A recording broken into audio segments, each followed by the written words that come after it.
Okay, so today we're going to be working on a traditional short back and sides. So I'm going to do clipper work all around the sides and the back, and scissor work on the top, and then look at blending both of those. So I'm going to start off with my clippers. I'm using a grade 3, and I always start at the back. What's really important when you are using your clippers is to keep your finger on the clipper grade. Reason being is that if you are going up the head and your finger is not on that clipper grade could ping off and you could carry on going up the head and all of a sudden your client has got a grade 0. So when your clipper is on, just keeping your finger on that grade.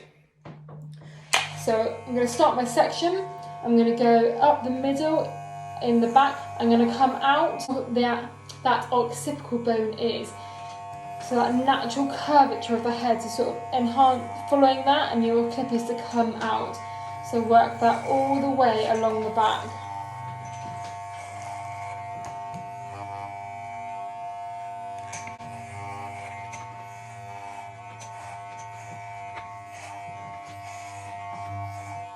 Now you've done that, we're going to work on the sides.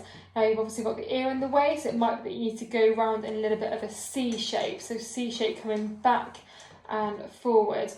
Going no further than the temple. So you want to work your way up roughly to where that temple is. I'm going to do that on both sides.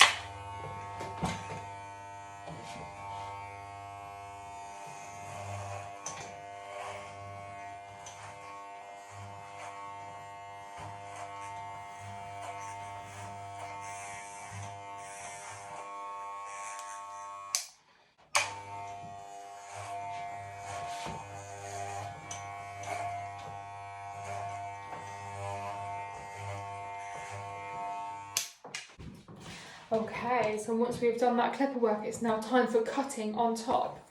You have to make sure that your client's hair is wet when you're using your scissors, as opposed to when you're using your clippers. You want the client's hair to be dry when you're doing your clipper work. So I'm going to take my first section. I'm going to section the hair off to the side, and then I'm going to do is isolate my crown. So take a section that involves the crown and then isolate. And your first section is going to be at about ½ an inch in width. We're going to do here what we call a uniform layer. So everything is going to be pulled up 90 from the scalp, so pulled straight up. I'm going to find that desired length, and for me I'm taking about 1 inch off, and I'm going to do some point cutting as I take that length off. So what that is we're not club cutting, we're not cutting that straight line. You are going to have a little bit of that zigzag, and that gives texture in the hair. So when you are point cutting, what's really important to remember is to cut on your way out. So you close your scissors as you pull away, and that's how you're going to stop yourself from cutting your fingers.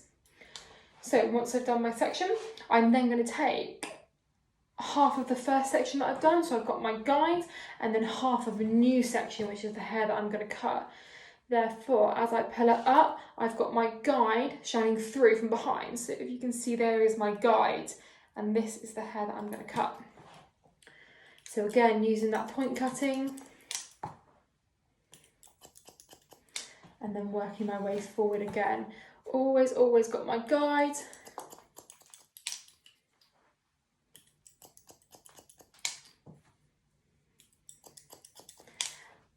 And continue to work your way forward.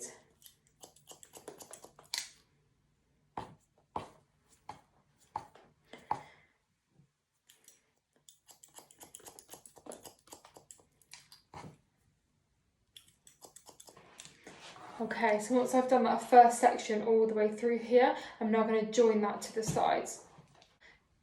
Okay, so working on that uniform layer, so that 90 degrees from the head. So as the head starts to curve off, that's now where I'm going to be pulling out that section.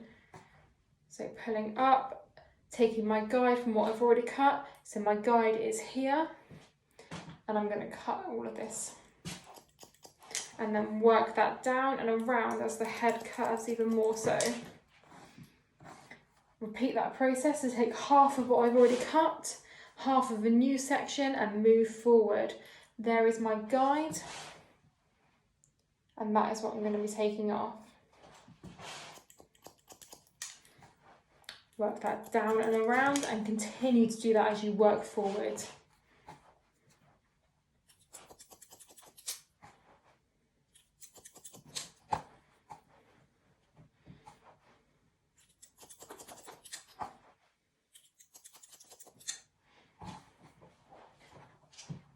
Now I'm going to work that through onto the other side. So using my guide from the middle, working my way down at that 90-degree angle, pulling up and out.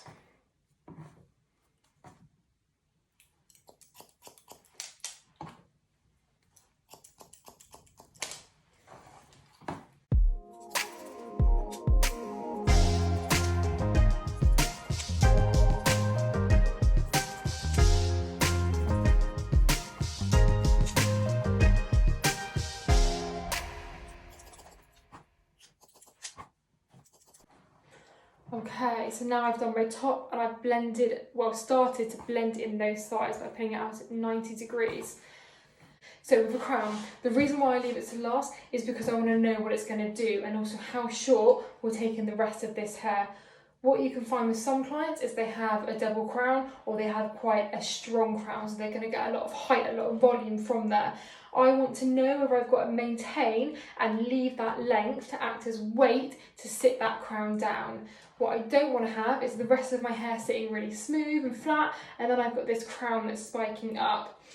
Looking at this client, his crown is not too prominent, so I know that I do not have to worry about maintaining that length. So with a crown, you want to find the centre of that crown, and we're going to work off in orange segments around the crown. So finding that crown, which my centre is about here, I'm going to start off in those orange segments. So first of all, I'm going to go in this direction and I'm going to connect it to the hair on this side. So that is what I've cut. There's my crown that I'm going to join in. That's my first orange segment, and I'm going to work my way around, still following that orange segment and following my guides.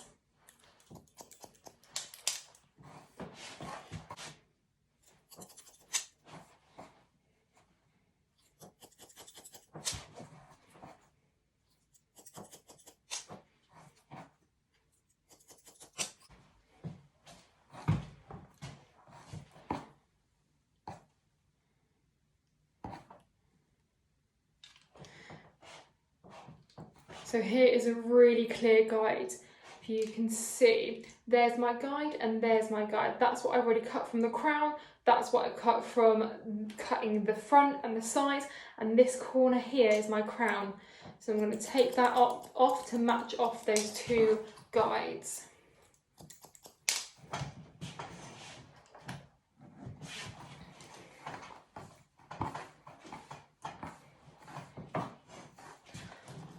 Right, now then I want to go in and cross check. So where I have been sectioning this way, I'm now going to go in and cross check on the opposite direction. So I want to make sure that all of that marries up and is even. So taking my section lengthways, pulling up, and I'm hoping for a straight line here.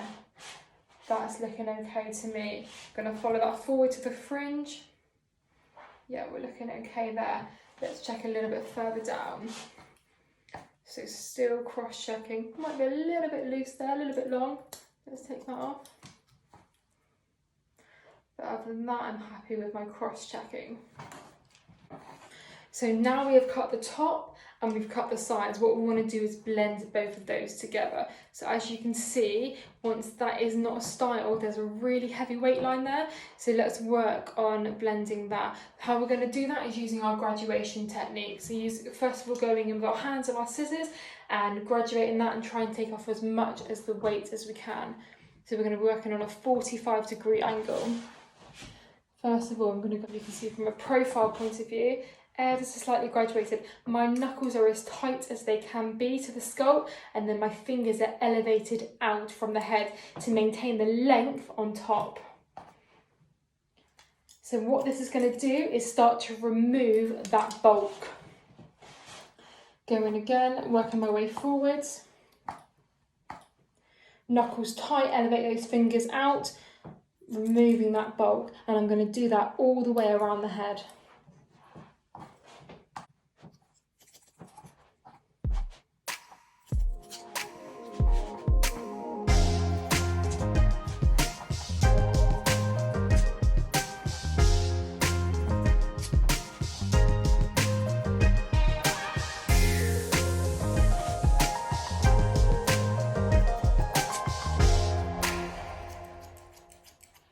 Okay, you'll probably notice here that I'm going in and I'm club cutting as opposed to point cutting when I'm doing this. The reason being is because in a minute I'm going to go in and do some scissor over comb, and my scissor over comb is all club cutting. So I don't want to put some nice point work in here, some nice texturizing in here, and then go on and completely blunt that off afterwards. So what I've started to do is to relieve some of that weight. So get rid of some of that weight. You can just see the weight's a little bit higher up here, so I'm going to take my graduation ever so slightly higher, see if I can take away some weight.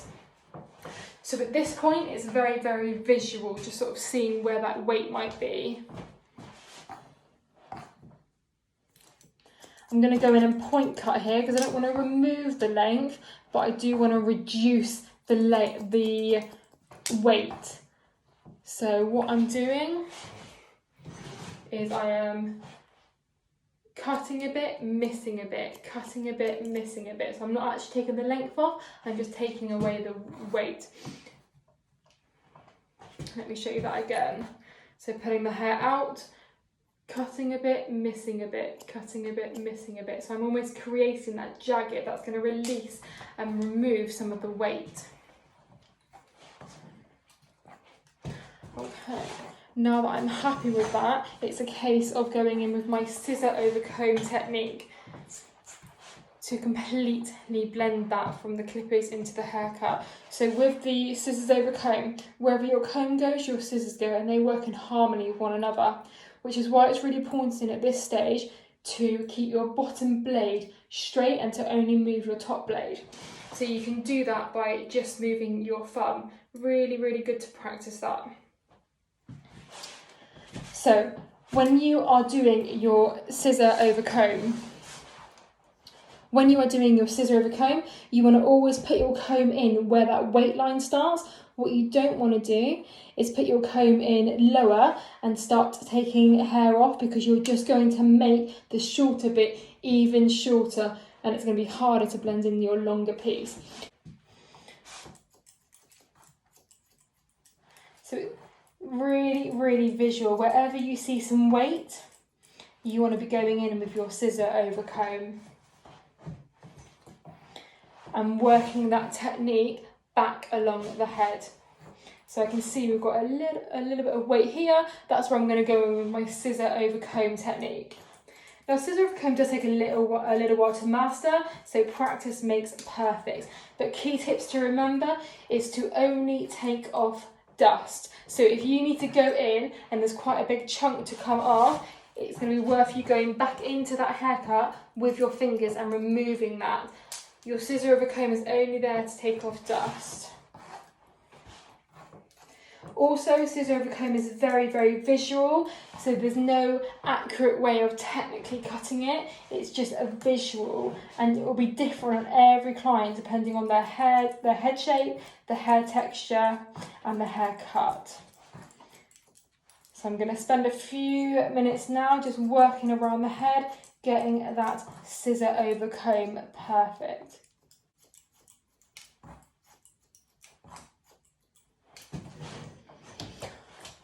Also, when I'm going in with my scissor over comb, what my comb is doing is not staying straight the whole time. It's actually curving as it comes out. The reason why is because it is that graduation show. It's that shorter to longer movement. So comb goes in, and as you go up the hair, you want to curve it and tilt it out, and you will maintain that length on top. So going in, curving and tilting out.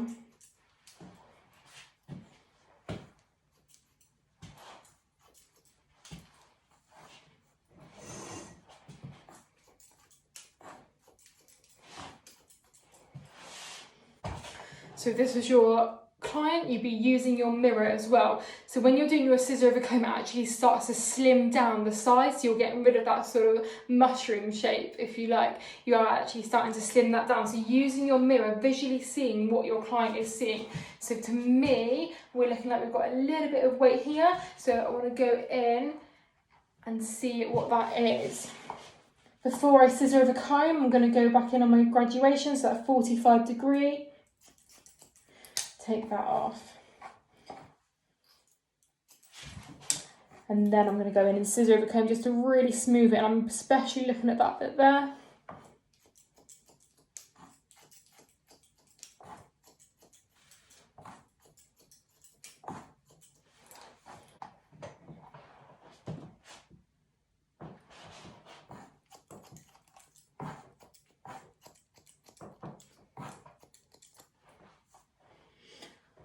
Okay, so I'm already starting to see that difference, already starting to see that blend from the clippers smoothly going up into that haircut. Right, I'm going to dry that now, and then we can check it again once it is dry.